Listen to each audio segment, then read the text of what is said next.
Good morning, Alexandra. Good morning, Ujjal. Good morning, Swamiji. Can you see me? Yes. Good. You're clear. Very good. Sound is okay? Yes, sound is good. Very good. But my location is Midtown. So it may be different for people out in Carmichael. I don't know. What do you mean? Oh, I mean, there's different broadband or something. I'm not just sure of the terminology, but I've noticed before when people couldn't see you or hear you, I could see you and hear you fine. Good morning, Swamiji. Good morning, Ujjal. How are you? Good, Swamiji. Very good. So we shall celebrate Swami Vivekananda's birthday on February 4th, Thursday.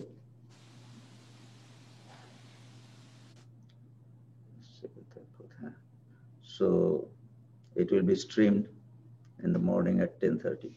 Okay.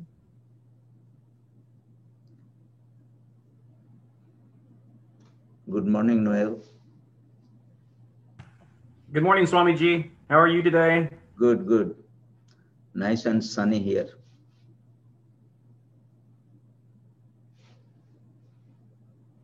The broadcast looks really good today. All right. Okay, let us start. Mhm.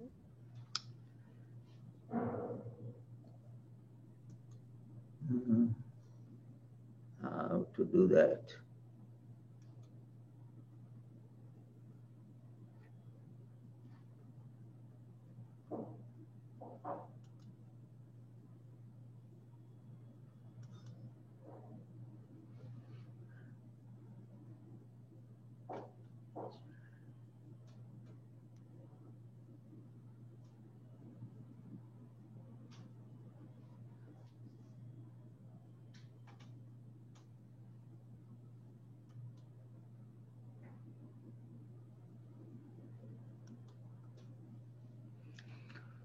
Om Asatoma Sadgamayo Tamasoma Jyotirgamayo Mrityorma Amritangamayo Om Shanti Shanti Shanti.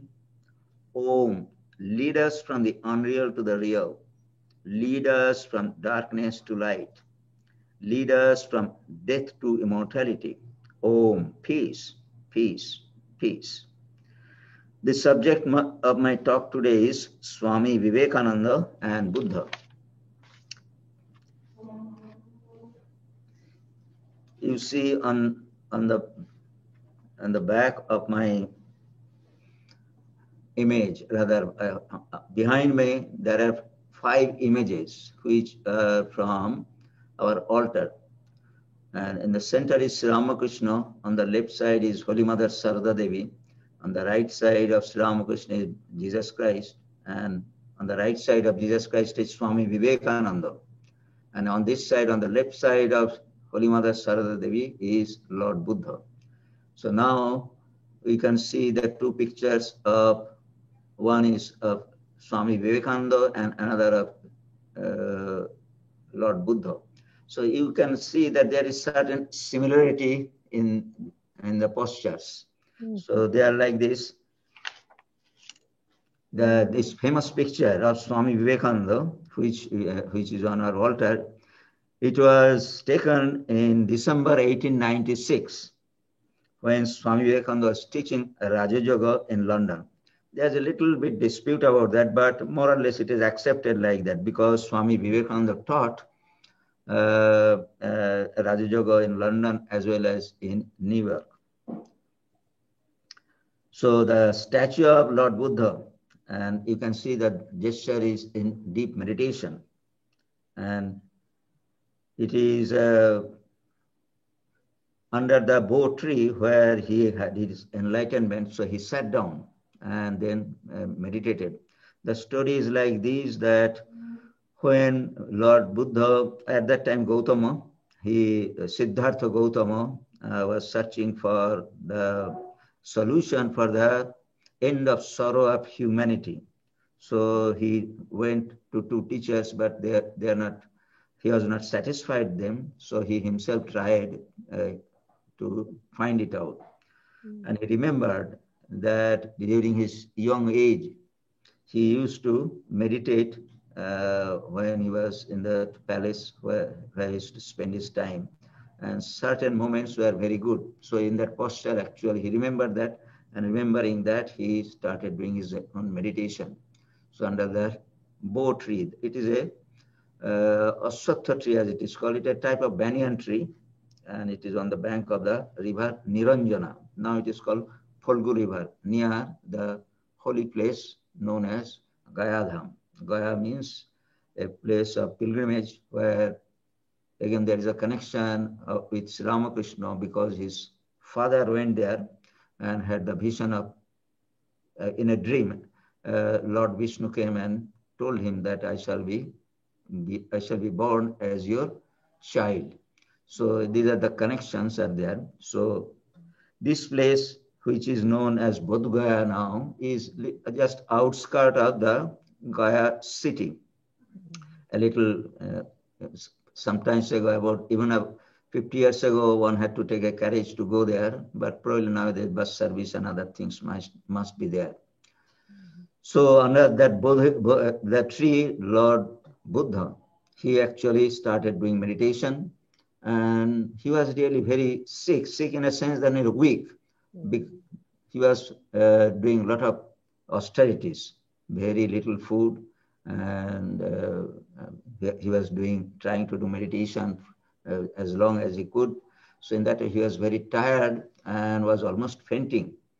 So at that time, the story goes that one village girl brought some rice pudding and he ate that, and then he got some strength and started doing meditation, and then he was successful in having the nirvana. That means his mind went to the highest plane of meditation, and there he found the solution for the end of suffering of humanity. Then he became enlightened Buddha. So this posture is well known as what is called this mudra, as it is called, is known as earth. He is calling the earth, touching the earth and calling the earth goddess to witness that he did not fall to temptation. Temptation means during the meditation, he was tempted to give up his meditation and take to worldly things. Worldly things means maybe he was prince, so naturally the kingdom was there. Then he was married, his wife was there. So these are the worldly things that crossed his mind, but he was not really succumbed to that. So it is said that before the enlightenment, a lot of temptations come. That means that is the last stage of meditation, and you are actually leaving the earthly, all attachments of the earth, because without the end of attachment, one cannot have the highest realization. So the attachments actually concentrate, if we call it. So in that way, that is called temptation. So Buddha is in that posture, making the earth, Mother Earth, as his witness, touching the earth with his fingers. And he actually made a vow that you see that I am not really fallen to the temptation. So then actually he had the enlightenment. And in case of Swami Vivekananda, we see that Swami Vivekananda is more modern or recent. So he was teaching meditation in London in the Raja Yoga class. And at that time, he went into deep meditation. Of course, he did not say whether he had samadhi at that time, but definitely before starting the class, he used to do deep meditation. And it is one of the beautiful postures of meditation that we all imitate. Imitate means this is the standard posture for doing meditation. And you can say nowadays, there might be many other postures, but this is the most popular posture and most practical posture that is there. So in this way, you can see the similarity in the postures that are there, and the purpose also was there. That means to have the enlightenment. Then there are some other incidents that shows that Swami Vivekananda was very much influenced by Lord Buddha. In the childhood, there was not exactly childhood, but when he was young, probably he was in at the beginning of his college years. We can see that he used to do meditation in his room. Probably after meeting Sri Ramakrishna, he had learned, or meditation used to be taught in the Brahmo Samaj also. So in that way, he was doing meditation, and there was an incident that had happened during the meditation. And he was a fan of Lord Buddha from his very young age. So he said, it is said in one place, it is that the first incident took place when Swami Vivekananda was just a student, probably in the first year of bachelor's degree. Those were the early days of his discipleship under Sri Ramakrishna. Swamiji was in habit of spending the entire night meditating in his room after his family had gone to bed. That place actually is now a holy place, and the ancestral house is also available for visitors. That means visitors go there and see, take a tour. And of course, just now, because of the pandemic situation, there might not be there, but usually that place is, that one can see that place where Swami Vivekananda used to do meditation. So recollecting his special practice of meditation during those days, the brother disciple of Sarananda wrote. That means he used to talk about his early days of meditation. So he is describing how he used to do the meditation. So Narendra, Swamiji's childhood name, adopted a new method of practicing meditation and prayed to the effect, "Oh God, make me fit to see your real nature." He then removed all kinds of thoughts from his mind and keeping it still and motionless, like the flame of a lamp in a windless place, tried to remain in that state. As the result of doing so, Narendra's mind used to merge in itself so deeply that even the consciousness of time and of his own body disappeared now and then. So this he had described, and you'll find this description in the Great Master. That means that book, Sri Ramakrishna and his Divine Play. So now one day it so happened that when he was doing this kind of meditation, an extraordinary vision came, which he later narrated to Swami Saradananda, the brother disciple, and also on other occasions he had described to Sister Nivedita and one of his disciples, Sharatchandra Chakravarti. So on 3 separate occasions we see that he had recounted one experience there like this. He says, "One day while meditating, there flowed in my mind a current of serene bliss when I kept it still, devoid of all objects. I felt for a long time, even after the end of the meditation, a sort of intoxication under its impulse." So after deep meditation, actually there is sort of sense of relaxation. That means it actually lingers for some time if the meditation is quite deep. So continuing, he is saying, "I did not feel inclined to leave the seat and get up immediately." So on that particular day after the meditation, he actually did not feel to get up from the seat because still he was enjoying the effect of the meditation. While I was sitting in that condition, at the end of the meditation, from the southern wall of that room, a luminous figure stepped out and stood at a little distance in front of me, filling the room with a divine effulgence. That means a bright figure came in front of him, which emerged from the southern wall, southern side of his room.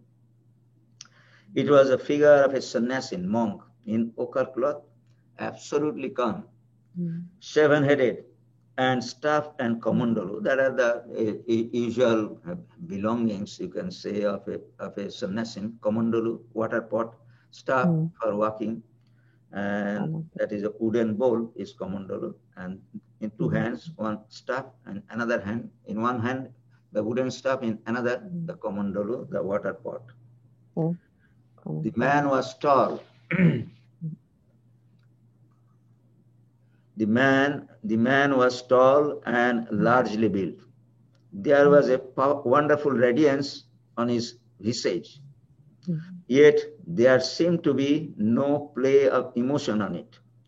In his face was a calm so deep and so established that it seemed as if both pain and pleasure had been forgotten during infinite time.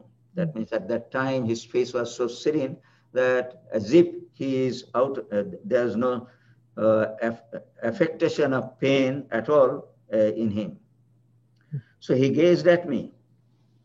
Next experience is that he gazed at me for some time, and I too gazed at him in speechless wonder.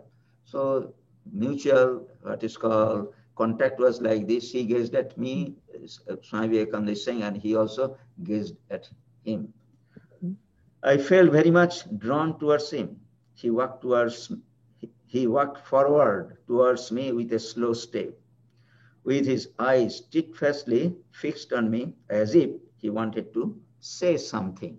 So he felt that the image is coming towards me and wanted to speak to him. But I was seized with fear. That is the reaction of, because it's an unusual experience, so he could not really figure out what is happening. So he was really seized with with fear and could not keep quiet. So he got up from his seat, opened the door, and walked out of the room with a rapid step. That was as if he ran away from that place. Next moment he thought, that means that is a hindsight, as it is called. That means this experience was going on and he was afraid, fearful, and he left that place without what is called experience, without without experiencing or without watching what will happen next. So he thought him to be a little bit foolish. So he's saying, why this foolish fear? I made bold. That means then he gathered a little strength and went back into the room to hear the monk, who alas was no longer there. So in the second thought, actually, he thought, how foolish I was. Let me go back. And he went back, and then by that time, actually, that image has vanished.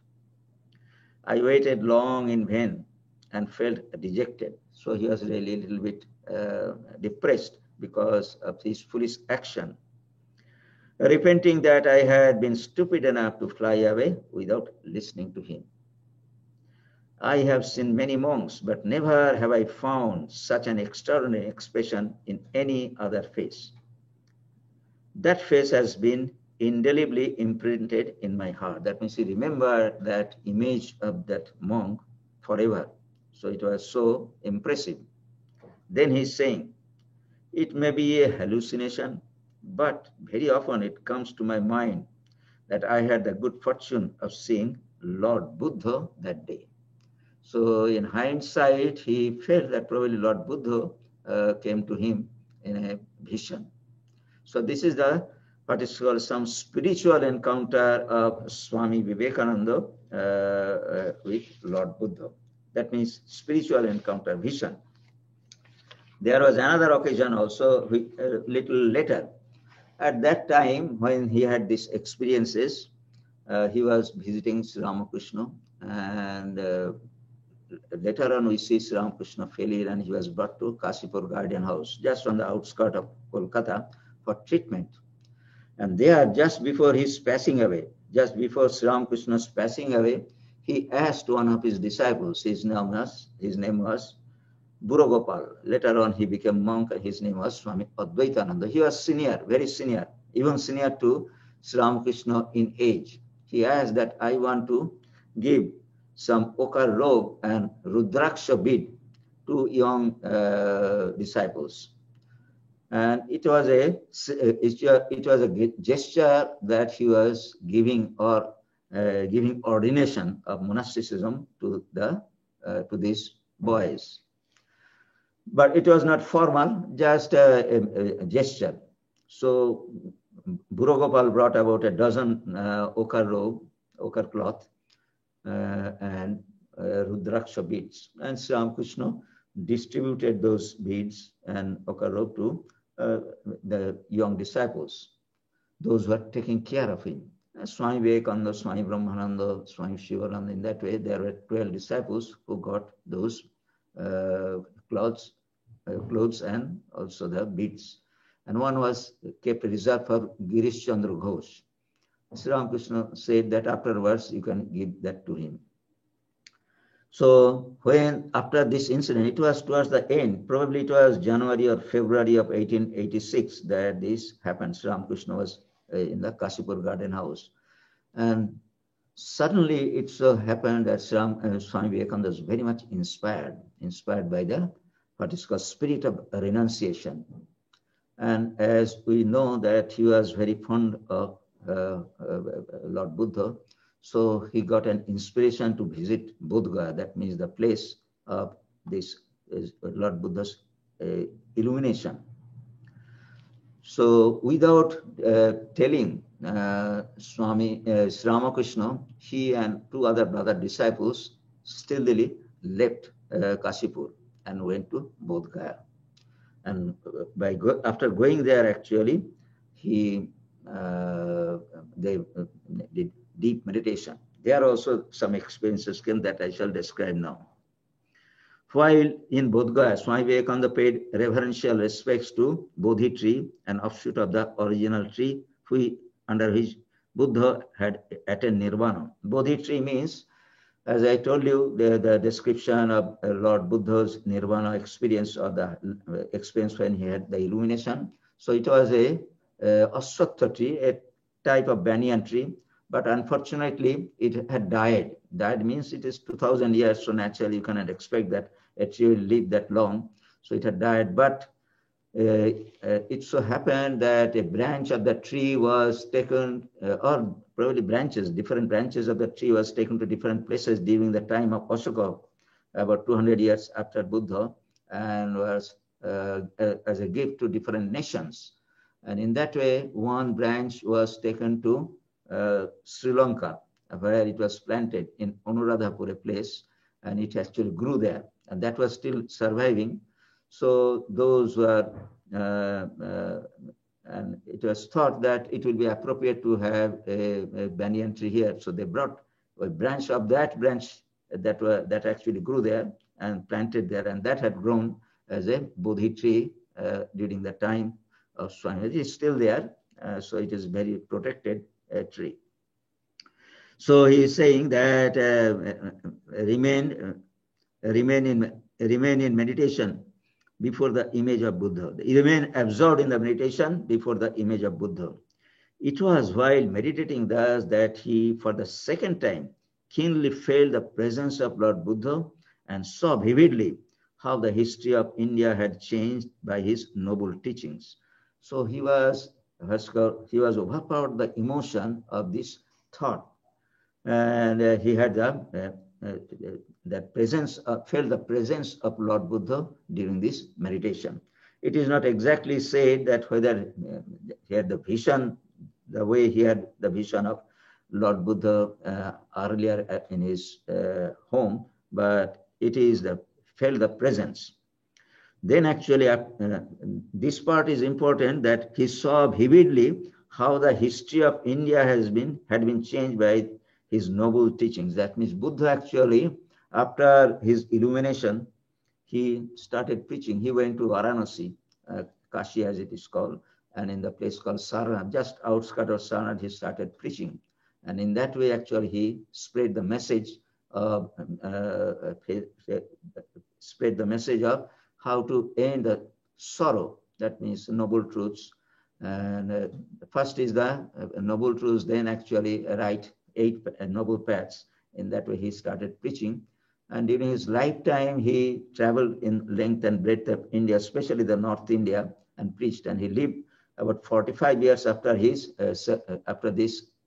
experience of nirvana. So that was a long period, and he actually intensely influenced the then population of India. In fact, after him, the preacher, his students, his disciples spread Buddhism in such a way that Hinduism was almost extinct from India. And not only that, within 200 years of his passing away, the Buddhism spread all over Asia, because those disciples sent emissaries in different places, and also the kings become patrons of his religion, and they also had the opportunity of influencing other kings in different regions of Asia, and in that way it spread all over Asia. So this is the effect. That means it is said that how the history of India had been changed by his noble teachings. That came to his mind.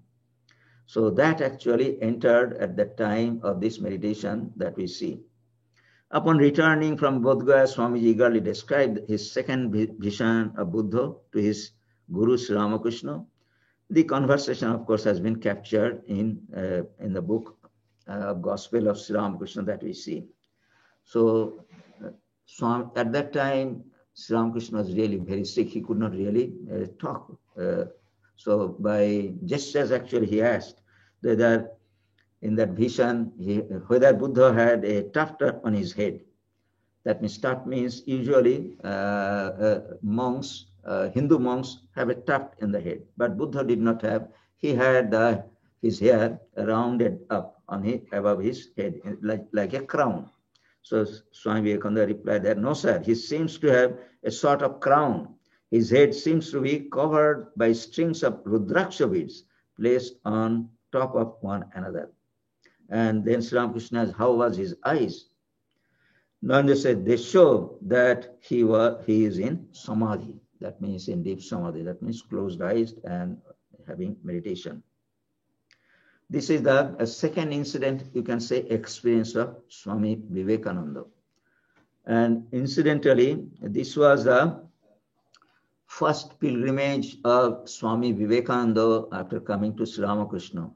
And that was and it is Buddha Gaya. And you see that towards the end of his life, that means he was very sick in Kolkata. He had one visitor coming from Japan. His name was Okakura.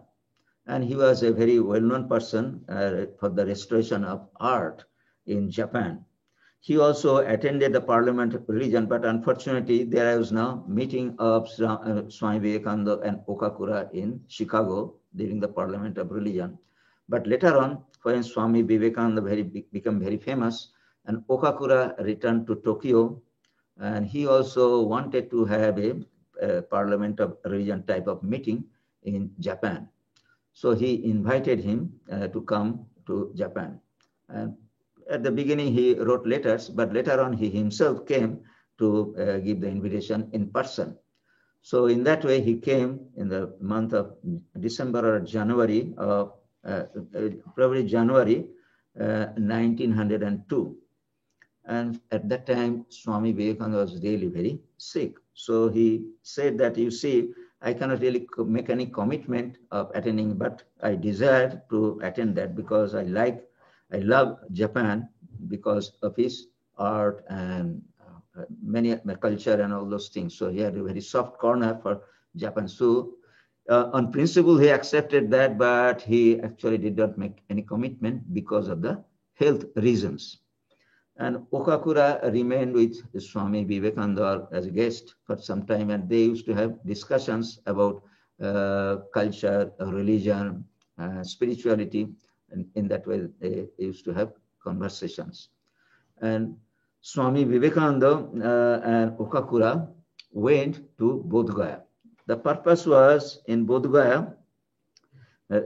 Interestingly, Bodh Gaya temple at that time was in the hands of a Hindu monk. That means by that time means after Shankaracharya, as we know, that history actually changed, history of religion of India changed. Again, Hinduism came back and that continued. Then again, the Muslims came. So the Muslims, Hinduism was a little bit subdued, but it did not get extinct as such. And by the time of Shankara, by the time actually Buddhism has left India, we can say. That means most of the people were either Hindus mostly after Shankaracharya, and some of them had converted into Islam also. So there is no sign of Buddhism. And during after Buddha, many king patrons and were there. So all over India, there are many temples and stupas, as they are called. They were just what is called, there is no people to look after them. So in Bodh Gaya, we see the temple which was constructed there in honor of Buddha's enlightenment, that was kept, that remained unkept. So Hindus actually, it is not exactly took over, but they maintained that. And definitely when visitors came, Buddhists came from different countries, where graciously they were shown, but the management remained for the maintenance of the temple to a Hindu monk. So Okakura wanted to establish a sort of guest house near Bodh Gaya so that people from Japan could come there and stay there and do spiritual practice. That is a holy place for all Buddhists. So that was the purpose. So, and Swami Vivekananda actually knew that monk. So he thought that if Swami Vivekananda accompanies him in Bodh Gaya, so it will be good for negotiation. So in that way, Swami Vivekananda went, and they are very graciously received by that monk, and they were treated very well.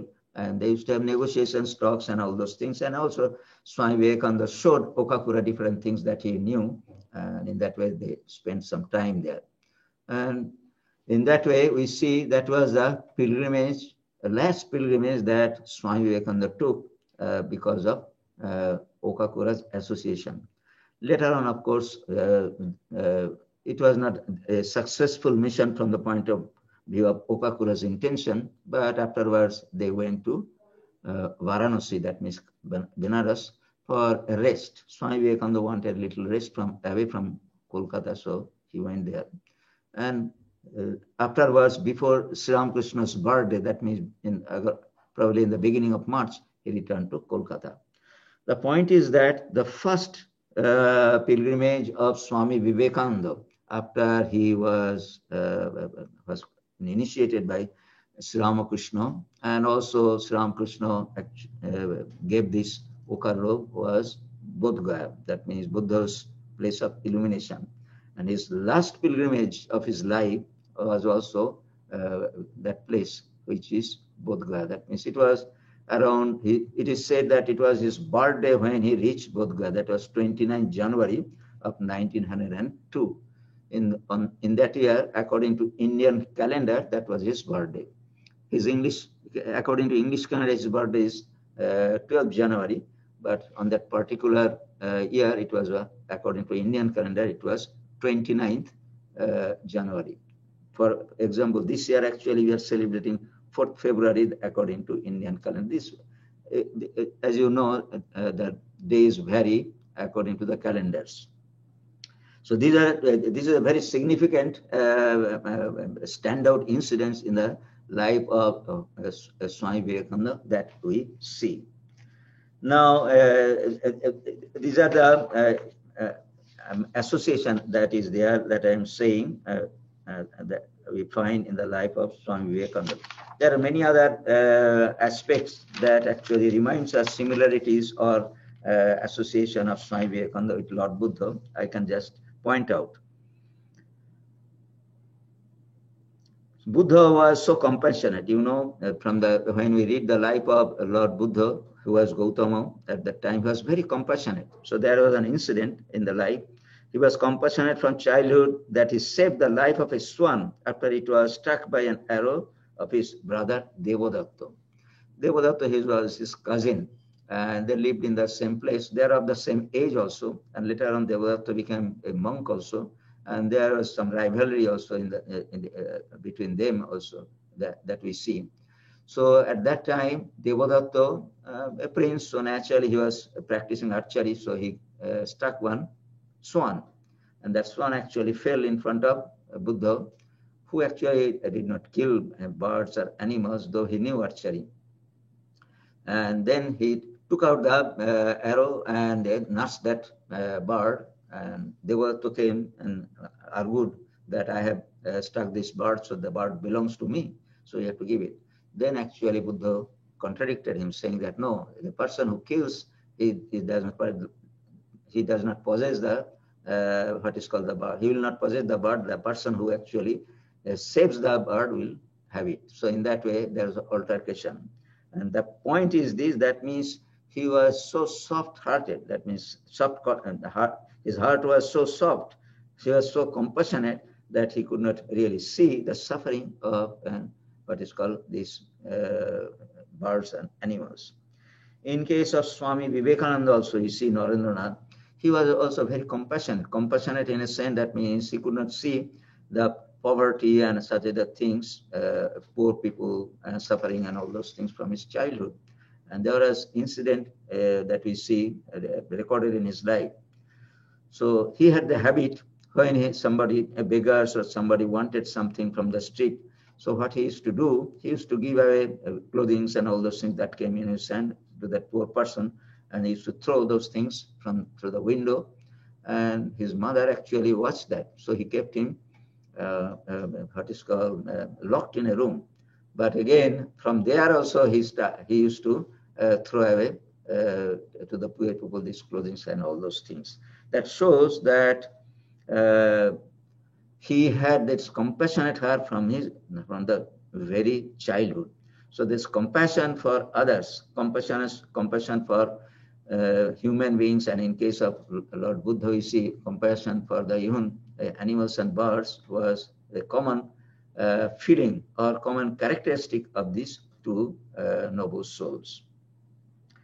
Then after the passing, Lord Buddha actually, by seeing the sorrow of the suffering of the world, that he used to live in a palace, so he did not have the opportunity of seeing the suffering. So he arranged with his father, and father later on agreed to see the world. So when he came in touch with the outside world, he saw that suffering is everywhere. So that is the cause of his, what is called renunciation. That means he wanted to find a solution for that. And in case of Swami Vivekananda, also it is like this. That means when he was young, he was in great doubt about the coexistence of divine justice and mercy. That means why this suffering is there, just like Buddha used to think that why this suffering is there. If God is there, he could actually relieve this suffering of humanity. Why it is not there? So that troubled him very much. So Buddha also had the same feeling that when he saw the suffering in the of mankind in the form of disease, old age, and death. So these two bothered both of them. That means suffering of humanity. And as we know that Swami Vivekananda, though he renounced and had the self-realization, by the time Sri Ramakrishna actually had passed away, he had the highest realization, and he thought that he spent the rest of his life in what is called doing spiritual practices, and when time comes, he will leave the body. But Sri Ramakrishna instilled in him that people are suffering. Suffering in a sense, that means Sri Ramakrishna's point was that people are suffering from what is a lack of spiritual knowledge. So Sri Ramakrishna himself used to come to Calcutta and teach what is called those who are really inclined to have spiritual knowledge. So he used to do that. And he thought that he will continue in that way. But when Sri Ramakrishna passed away, he took a pilgrimage. So he went to the places of pilgrimage and found that people are suffering. Suffering means physical suffering, poverty, the way Buddha saw the disease, then old age. Old age, of course, is always there.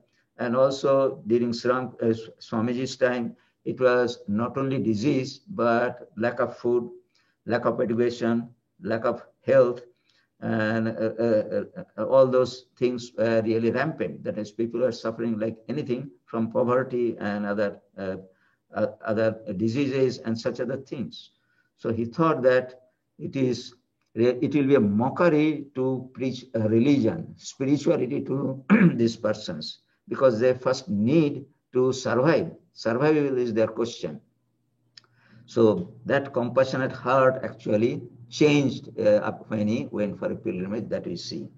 So the point is this, that he changed the motto, what is called the purpose of his monastic life, which is teaching of spirituality, and introduce the what is called how to make the people good in health, good in education, and that was the first objective of his mission that we see that he took. So then he actually, it was a suffering of humanity and not a desire for personal salvation that caused Buddha to take the path of renunciation in search of a solution. Buddha himself was in a well-to-do position, and after enlightenment, it was not necessary for him to do anything else, because that was the end of spirituality, and he could have what is called that would have ended his cycle of birth and death, and that would have been the end of the purpose of his life. But instead, actually, he came down and he actually forgot about his personal salvation. Forgot means set aside his personal salvation and taught the humanity about their salvation. So it was the same desire prompted by the Guru Sri Ramakrishna that led Sri Ramakrishna to renounce the world at the cost of suffering of his own family members also. his family members at the time of Sri Ramakrishna's passing away, when Swami Vivekananda took to the vow of monasticism, was very very bad. That means they are suffering from not only there's no food, and also there's no money, and Swami Vivekananda at that time, he did not have any job. So poverty was really extremely, they are suffering from poverty very much. But he actually, it would have been better for him to look after the family at that time. That means taking a job, then making the life secure for the family members. That would have been the proper way or appropriate thing that he should have taken. But instead, at the inspiration of Swami Vivekananda, Sri Ramakrishna, he took to monastic life. That means even at the cost of the suffering of his family. So in a letter to a friend on January 29th in 1894, he had written, "So on the one hand, my vision of the future of Indian religion and that of the whole world, my love for millions of beings sinking down and down for ages with nobody to help them." That means poverty and such a thing actually was, there's nobody was thinking about that. My love, nay, nobody with even a thought for them. That means people of India that were suffering so much under the British rule, because the rulers do not think much about the welfare of the, what is called their subjects. On the other hand, making those who are nearest and dearest to me miserable. I chose the former. So this is the compassion for the humanity at large, compassion for the Indians at large. We see that he renounced the world and then became a monk. So he, at that time, his idea was to what is called lift the Indian population by what is called helping them by giving food and by giving education and by treating them through medical help. All those things came to his mind and he started working. And we see that when he took pilgrimage, he used to meet rich people. It is not that he wanted to show his own what is called caliber as a monk or a knowledge, but he explicitly requested them to look after these poor people who are sinking day by day. So nobody actually listened to them. They were busy. That means they were rich people also. That means they are princes who were noble persons and big businessmen men also are there. But they hardly thought about the poor people. So he was really, it was a failure on his part that he could not really draw the attention of these, what is called important Indians at that time to take care of this, to look after the countrymen. So some friends actually suggested that you go to America and there you can, you are very learned, so you'll be able to earn some money by giving talks and all those things. So that was one of the reasons that Swami Vivekananda came to this country.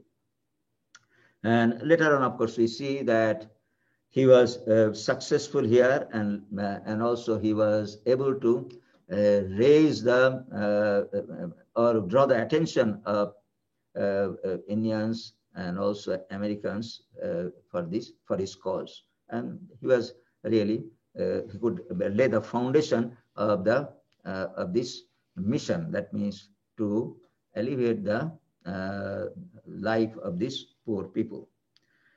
Now we see that these are the similarities that we find in the life of Swami Vivekananda that is quite like Buddha and Swami Vivekananda. Both of them were born in a very well-to-do family. Buddha was a prince and Swami Vivekananda's family was really very prosperous family, though his father was very philanthropic, so and he could not really keep much money. Much money means probably he left debt for the family. So that was the incident. And as I told you already, that Bodh Gaya was the first and last place of major pilgrimage in Swamiji's life. Then he says that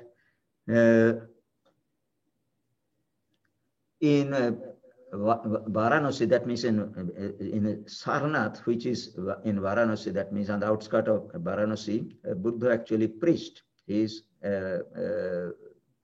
gave his first sermon, started preaching. And in the same way, we see that at Varanasi, Swami Vivekananda started one hospital. Hospital means first it was a sort of dispensary for poor people, and his medical help, actually he started there first. So in that way, and it was Swami Vivekananda came to Varanasi in the middle of 1890 as an itinerant monk and stayed there for some time. On the occasion of leaving Varanasi, he said to his host, Pramodadas Babu, I am going away, but I shall never come back until I can burst on the society like a bomb and make it follow like a dog. So he actually saw, he had the vision that he will come and do something for the humanity. That was quite evident that he told to his host. And it was here again in Varanasi that he inspired a small group of his disciples to start the first hospital for serving the living Shiva, that means for poor people. So that was Lord Buddha started his preaching, and Swami Vivekananda also translated his, what is called his compassionate desire for the help of the downtrodden people in Varanasi.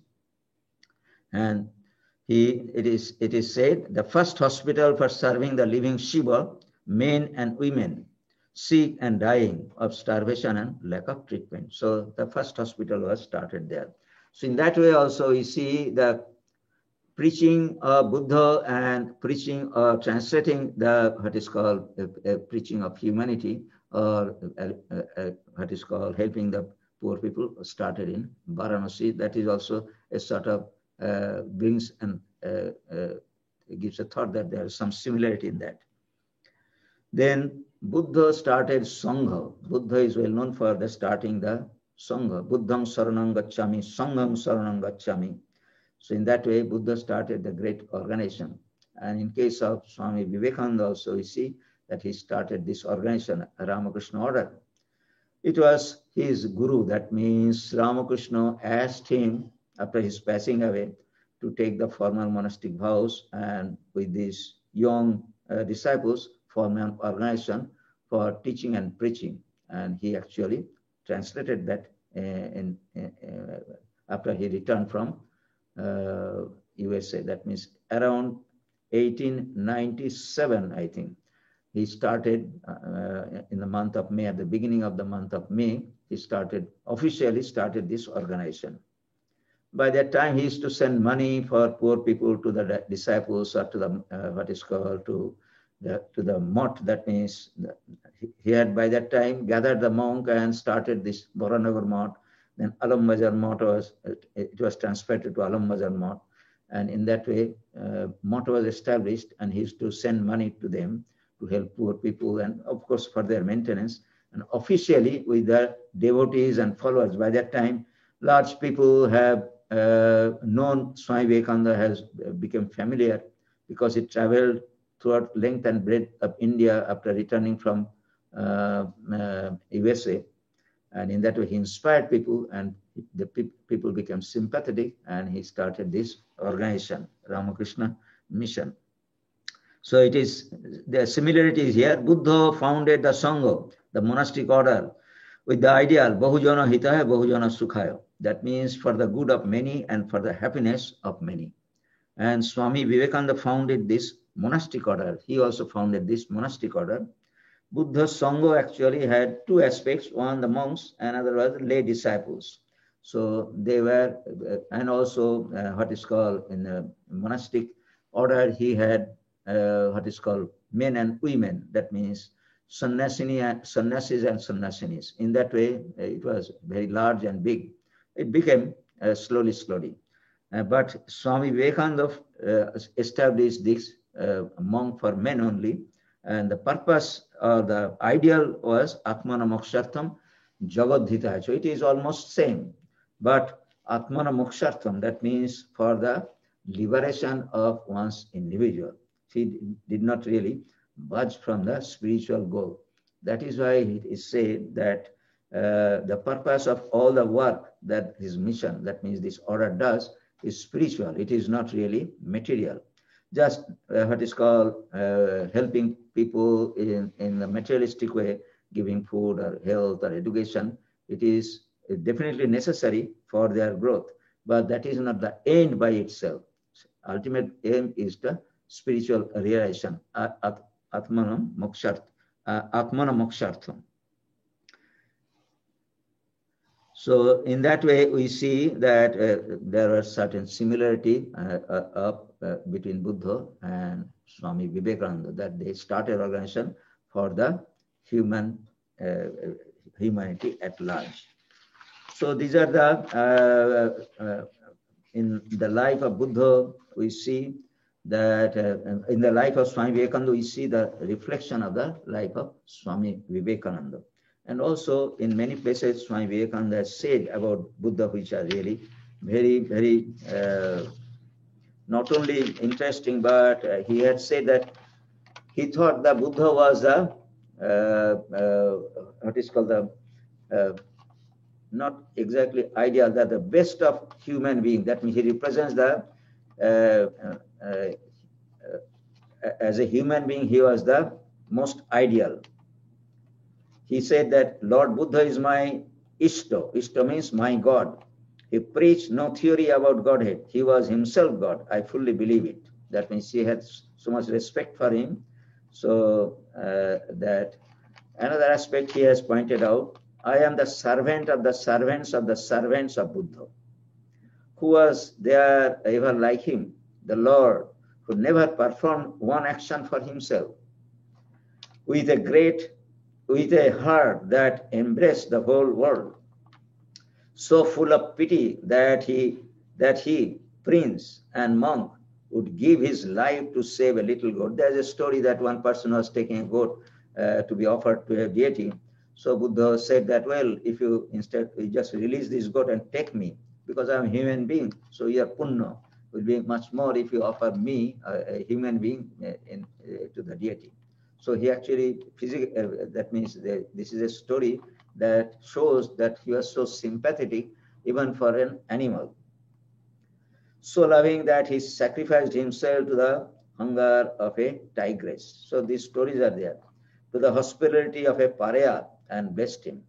That means he, as we know the story, when he died, actually he took the food from him, what is called outcast by today's language, or at that time it was not thought in that way, but he was from a very poor family. And he came into my room when I was a boy. So, Swami Vivekananda actually remembered that incident forever, and that I fell at the feet. For I know it was the Lord himself. And hindsight, as I told you earlier, that he thought that it was Lord Buddha. So in this way, we see that Buddha influenced Swami Vivekananda enormously. Though his teacher was Ramakrishna, but he said that my Ishta was Lord Buddha. That means he was a what is called a role model for him. So this is the similarity and what is called compassionate heart of the both great personalities who actually blessed our humanity and blessed the earth.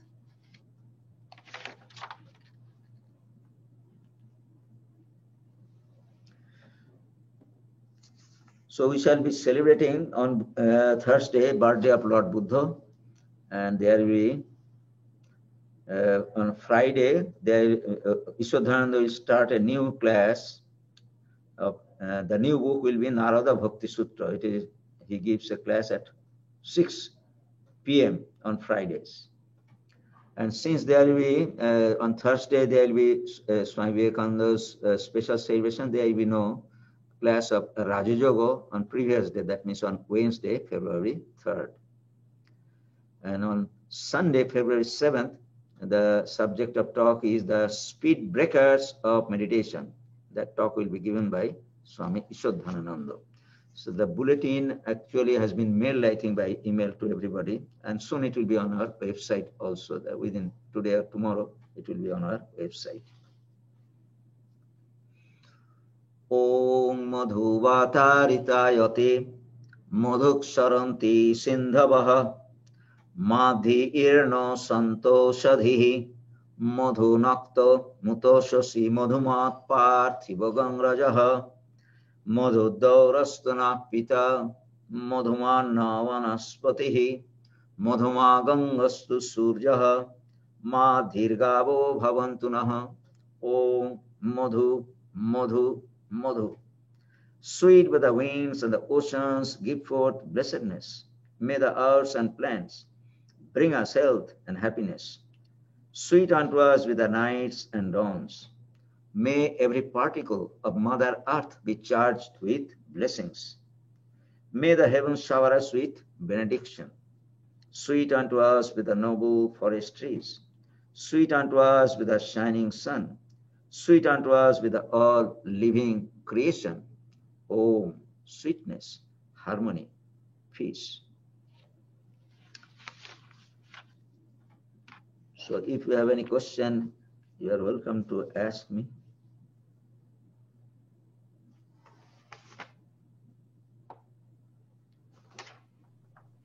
Can you hear me? Yes, Swamiji. Yeah, Yeah, I can hear you. very good. Actually, today I did not unmute you. It was throughout actually. You are listening. I could have also listened to you.